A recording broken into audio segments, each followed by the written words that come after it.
अगली खबर संभल से है। संभल में हिंसा के बाद प्रशासन का एक्शन लगातार जारी है। हिंसा की जांच हो या फिर लाउडस्पीकर की आवाज, हर चीज को लेकर प्रशासन की सख्ती जारी है। वहीं त्योहारों को लेकर भी प्रशासन खासा चौकस नजर आ रहा है और यही वजह है कि संभल के डीएम ने ये कहा है, रिपब्लिक भारत से उन्होंने खास बातचीत करते हुए बताया कि किस तरीके से प्रशासन की तरफ से चौकसी अब त्योहारों को देखते हुए बढ़ती जा रही है।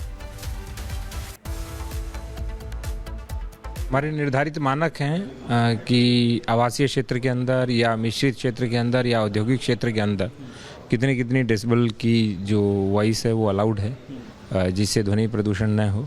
तो जो 55 डेसिबल है वहाँ तक तो मानक हैं, तो मानक के अंतर्गत जो भी अनुमति लेता है हम उनको देते भी हैं। चेक करेंगे सर कि डेसिबल्स बढ़ रहा है या कम हो रहा है? आजकल तो बहुत आसान है, मोबाइल के ऊपर ऐप अवेलेबल है, जो संबंधित थानाधिकारी हैं या मजिस्ट्रेट हैं वो इसको देखते रहते हैं और यदि कोई मानक की पूर्ति नहीं करता है तो फिर उसको नोटिस दिया जाता है। कुछ लोग कह रहे हैं कि घरों के ऊपर आप अलाउ कर दीजिए, स्पीकर लगा लेंगे, उसके ज़रिए जो एक अनाउंसमेंट है वो कर दें, उसको भी देखना है। हमने तो बहुत सरल बात की है कि जो भी निर्धारित मानक है, मानक के अनुरूप सारे काम अलाउड है, क्योंकि जो भी चीज़ है वो लीगली होनी चाहिए और अकॉर्डिंग टू जो हमारे नॉर्म्स है उसके अकॉर्डिंग होनी चाहिए। हम कुछ पुलिस स्टेशंस भी पहुंचे, हमने देखा कि बड़े बड़े लाउडस्पीकर ये लोग यूज़ कर रहे थे, कई किलोमीटर उसका रेंज होता है, उसको लेकर भी आप लोग लगातार अवेयरनेस फैला रहे थे। मैंने देखा आप अनाउंसमेंट तमाम चीज़ें चल रही थी।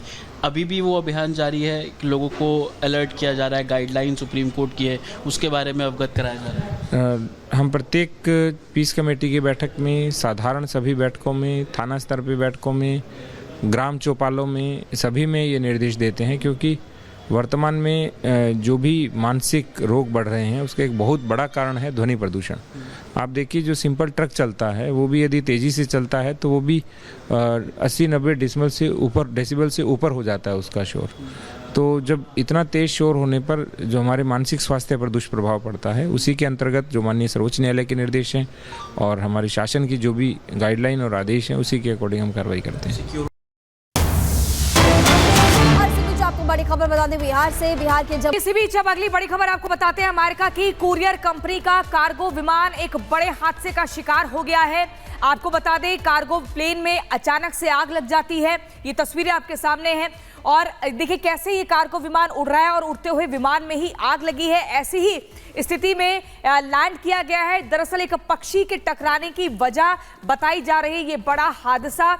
आप देखिए आसमान में प्लेन चल रहा है और कैसे आग से हड़कंप। ब्राइट इंजन बताया जा रहा है जिसमें अचानक से आग लग जाती है और ये धमाके की तस्वीरें सामने आती हैं। इंजन में आग लग गई जिसके बाद सांसें अटकी रहीं। आप देखिए ये कैसे जो कार्गो विमान है वो ऊपर आसमान में उड़ रहा है, लेकिन एक तरफ इंजन में आग लग रही है और ऐसे ही इसने लैंड भी किया है। तो तस्वीरें अमेरिका न्यू जर्सी की हम आपको दिखा रहे हैं। तस्वीरों को जरा बिग वॉल के जरिए देखिए किस तरीके से इस विमान में आग लगी है। राइट इंजन ये जिसमें आग लगी है और पक्षी के टकराने की वजह से ये आग लगी है। जैसे ही प्लेन से पक्षी टकराता है उसके बाद देखिए इंजन में किस तरीके से आग लग जाती है। इंजन आग को पकड़ लेता है। लैंडिंग के दौरान देखिए हवा में ये प्लेन और उसके बाद लैंडिंग के दौरान किस तेजी के साथ ये आग लग जाती है। अमेरिका न्यू जर्सी की ये तस्वीरें 767 बोइंग ये बताया जा रहा है जिसमें पक्षी के टकराने की वजह से आग लगी। एक रिपोर्ट आपको दिखाते हैं। अमेरिका की पार्सल कंपनी फेडेक्स का कार्गो विमान उड़ान भरते भरते हादसे का शिकार हो गया और अब इस हादसे का वीडियो सोशल मीडिया पर तेजी से वायरल हो रहा है। आसमान में उड़ रहे अमेरिकी कार्गो विमान के इंजन में अचानक आग लग गई, जिसके बाद हादसे का शिकार कार्गो विमान को न्यू जर्सी के नेवार्क एयरपोर्ट पर इमरजेंसी लैंडिंग करवाई गई। दरअसल 1 मार्च को फेडेक्स के बोइंग 767 ने सुबह 8 बजे नेवार्क एयरपोर्ट से उड़ान भरी थी, लेकिन थोड़ी ही देर बाद आसमान में उड़ते विमान से एक पक्षी टकरा गया। इससे अमेरिकी कार्गो विमान के राइट इंजन में धमाके के साथ आग लग गई। हादसे के वक्त कार्गो विमान इंडियानापोलिस जा रहा था। अभी ये साफ नहीं है कि हादसे के वक्त कार्गो प्लेन में कितने लोग सवार थे, लेकिन अमेरिकी पार्सल कंपनी फेडेक्स के विमान हादसे में किसी के हताहत होने की खबर सामने नहीं आई है।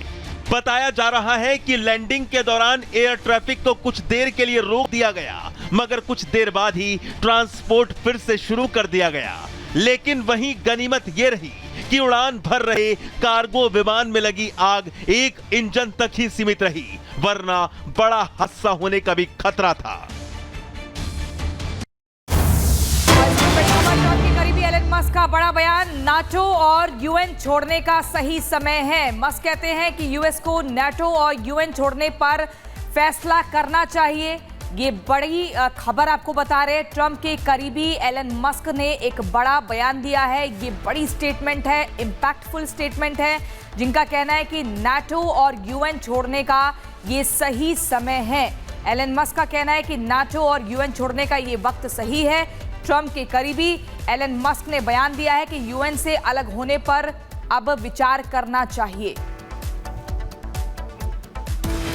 और अब संभल का होगा शुद्धिकरण। जी हां, संगम का जल संभल लाया जाएगा और जो सभी तीर्थ स्थल है उनका शुद्धिकरण किया जाएगा। इसके साथ ही वो तमाम लोग जो संगम में स्नान नहीं कर पाए महाकुंभ के दरमियान, महाकुंभ के दौरान, उन तक भी त्रिवेणी का पवित्र जल पहुंचाया जाएगा। और ये फैसला लिया गया है उत्तर प्रदेश की योगी सरकार की तरफ से कि उत्तर प्रदेश के सभी जिलों में संगम का जल पहुंचाया जाए। प्रयागराज से शासन द्वारा एक फायर टैंकर में या फिर अन्य किसी टैंकर के अंदर त्रिवेणी संगम का पवित्र तीनों नदियों का जो जल है उसको संभल भेजा जा रहा है।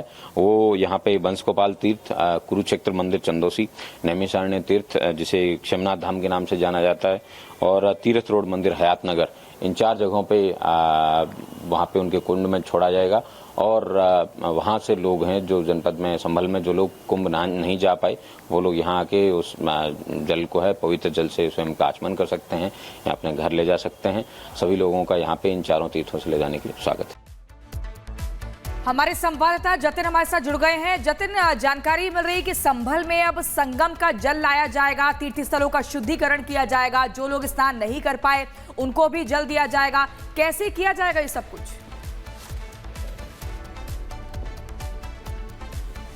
के जरिए जो जल है वो संगम पहुंचे, यानी कि संभल पहुंचेगा। अमूमन हर जिले से जो फायर टेंडर है वो प्रयागराज की तरफ भेजे गए थे बंदोबस्त के लिए, और उन्हीं फायर टेंडर जब वापस लौट रहे हैं तो उसके अंदर संगम का जो जल है वो भेजा जा रहा है। संभल में 4 जगहों पर जो कुंड बने हुए हैं, जो कि एक्टिव कुंड है, वहां पर उस संगम के जल को एक तरीके से डाला जाएगा, जिसके बाद वो लोग जाकर स्नान कर पाएंगे जो लोग किसी कारणवश महाकुंभ नहीं पहुंच पाए। और कहीं ना कहीं कुछ ऐसे मंदिर है वहां के शुद्धिकरण को लेकर भी जो यहाँ के महात्मा है, साधु संत है, वो बात कर रहे हैं कि उस मंदिरों के शुद्धिकरण जो है वो उस जल के द्वारा किया जाएगा। जो जानकारी मिल रही है तकरीबन 11 बजे के आसपास जो टैंकर है वो एक तरीके से संभल पहुंच जाएगा, और उसके बाद 4 अलग अलग तीर्थों का जिक्र जो कि एसपी लगातार कर रहे हैं, उन जगहों पर वो टैंकर जो फायर का एक तरीके से दमकल की गाड़ी है वो पहुंचेगी, और जो लोग अपने घर बॉटल्स या कैन के जरिए जल ले जाना चाहेंगे तो उनको भी वो जल जो है वो मुहैया कराया जाएगा। पिछले जिलों में गंगा जल पहुंचेगा, लेकिन संभल की जब हम बात करते हैं तो सनातन संस्कृति के तीर्थों को ढूंढा जा रहा है।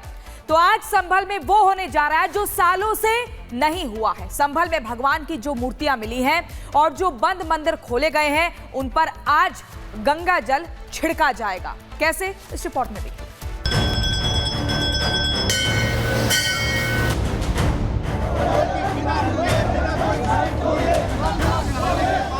संभल में सनातन का सूर्योदय हो रहा है।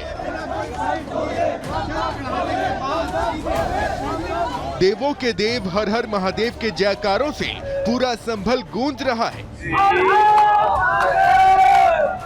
सनातनियों में उत्साह है तो सालों से जमीन के अंदर मिट्टी में दबी सनातन संस्कृति का संभल में शंखनाद हो रहा है।